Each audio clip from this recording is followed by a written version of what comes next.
Doctor صاحب آپ کو لگتا ہے علی امین گناپور صاحب جب اتنے کانفیڈنٹلی یہ کہہ رہے ہیں کہ امید ہے ہمیں اتنا مجبور نہیں کیا جائے گا اور اس سے پہلے ہی مسئلہ حل ہو جائے گا، تو کس کانٹیکسٹ میں وہ یہ بات کر رہے ہیں؟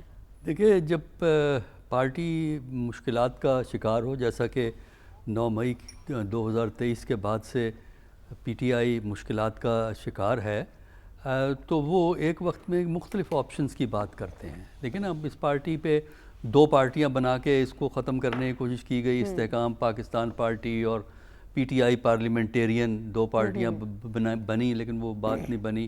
پھر ریاست کا دباؤ ہے اس پارٹی کے اوپر، اس کے اندر یہ فنکشن کرتے ہیں، تو اس میں اپنی اسپرٹ کو زندہ رکھنے کے لیے وہ پھر اس قسم کی پرجوش گفتگو کرتے ہیں. اور ایک وقت میں ایک سے زیادہ چینل استعمال ہوتی ہیں. جب بھی پاکستان کی پولیٹکس میں کرائسس سچویشن ہوتا ہے تو جو پارٹی انڈر پریشر ہوتی ہے ایک سے زیادہ راستے اختیار کرتی ہے. آپ کی ہسٹری اس میں ثبوت دیتے ہیں. دیکھیں نا، جس طرح جہاں 2006 میں ایک طرف بڑی باتیں ہو رہی تھی کہ چارٹر آف ڈیموکریسی، یہ 26ویں ترمیم کے حوالے سے بڑا اس کا نعرہ لگایا گیا.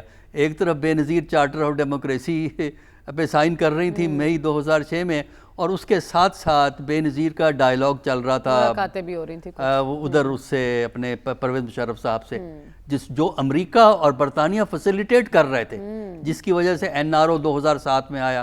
وہ آئیں، ان کے آنے کی وجہ سے، بے نظیر کے آنے کی وجہ سے نواز شریف صاحب کا آنا ممکن ہوا، کیونکہ نواز شریف صاحب نے جو پہلے انکار کیا تھا، لیکن وہ 10 سال کا انہوں نے ڈاکومنٹ سائن کیا تھا جو باہر رہنے کے لیے.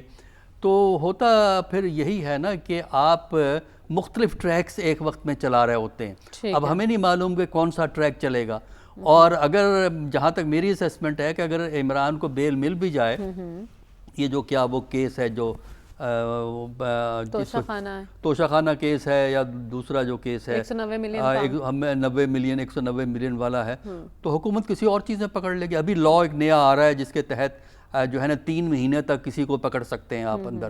ابھی پیش ہوا ہے اسمبلی میں. 6 مہینے کر دیا. 6 مہینے کر دیا. تو وہ اسی لیے ہے نا کہ اگر وہ بیل ملے گی تو اس میں پکڑ لیں گے، یا وہ آپ کا 30 ڈے کا پاور تو حکومت کے پاس ہمیشہ ہی ہوتی ہے، مطلب ڈپٹی کمشنر کے پاس ہوتی ہے. تو آپ نے بھی 9 مئی کا ذکر کر دیا شروع میں. نہیں، میں تو 9 مئی کا ذکر کر رہا ہوں کہ 9 مئی سے پاکستان کی سیاست میں بہت سی خرابیاں پیدا ہوئی ہیں.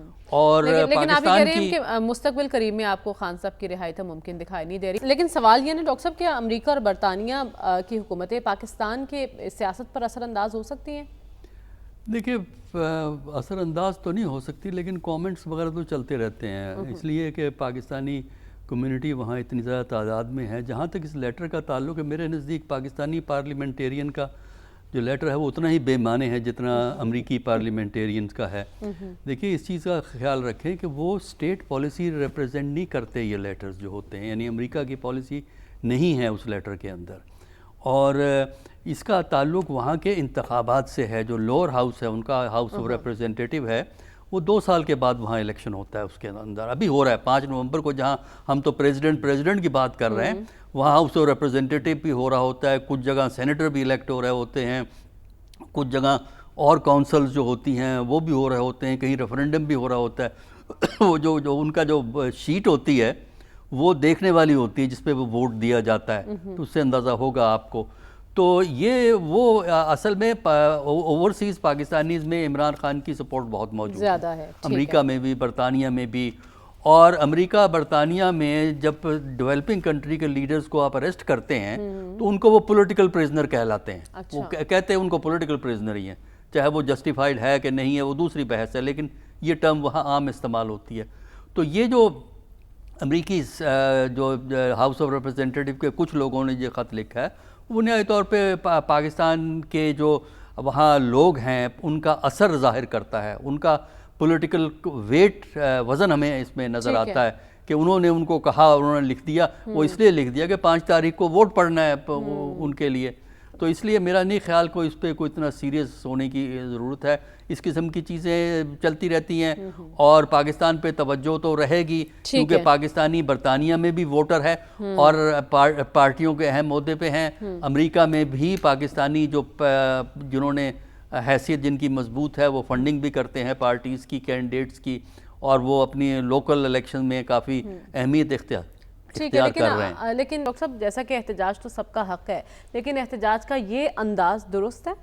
دیکھیے اس میں اگر تو پروٹیسٹ اس طرح ہے کہ آپ پوسٹر لے کے سائٹ پہ کھڑے ہو گئے، اس پہ احتجاجی نعرے آپ نے لکھ دیے، 2-4 نعرے بھی لگا دیے، وہ پروٹیسٹ تو جائز ہے۔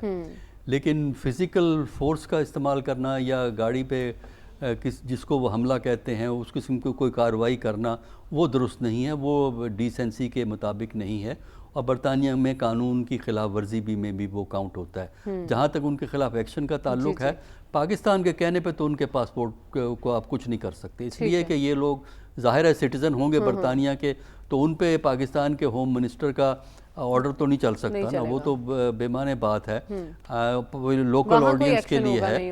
باقی یہ ڈیسنسی کا احتجاج کریں، لیکن اس میں ڈیسنسی کا خیال رکھنا اور دوسرے کا احترام رکھنا بہت ضروری ہے۔ انداز بالکل